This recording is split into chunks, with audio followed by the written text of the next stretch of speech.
Napoleon Bonaparte. When most people hear his name, they think of a brilliant general, a strong leader, and the man who changed Europe forever. But Napoleon's story is not only about victories and power. There is also a darker side to his life. A side full of strange habits, cruel decisions, and ambition that cost millions of lives. Napoleon's rise to power was fast and shocking. He was a young officer from Corsica, an island that was not even fully French when he was born. Yet in only a few years, he became the most powerful man in Europe. In 1804, he crowned himself Emperor of France.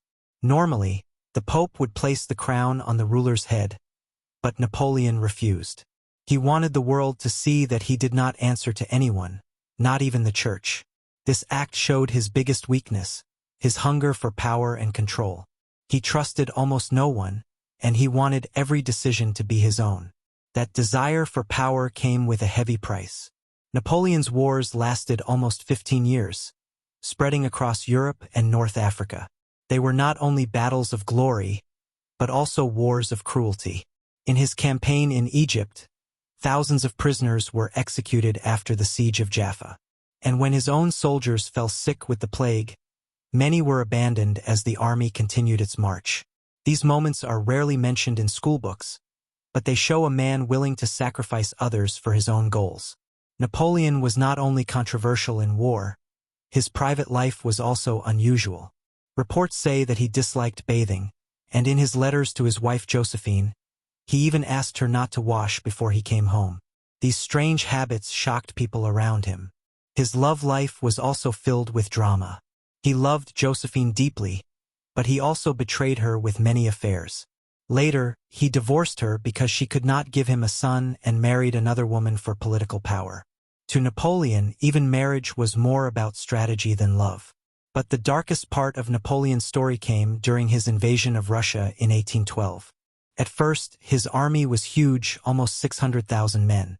He believed his speed and strategy would bring him victory.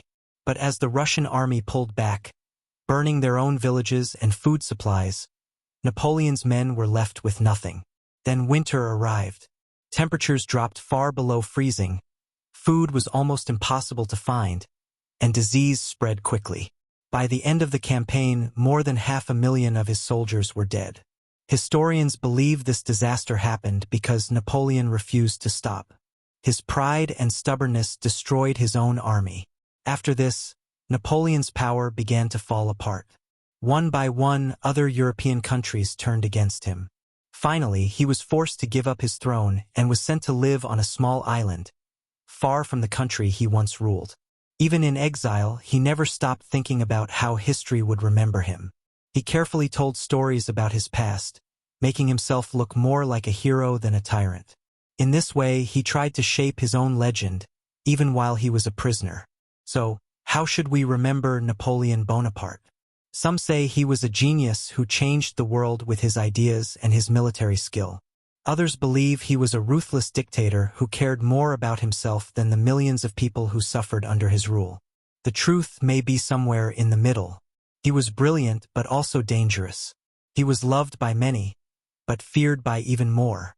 What is certain is that his actions, both good and bad, shaped the history of Europe forever. Now that you know this hidden side of Napoleon, what do you think?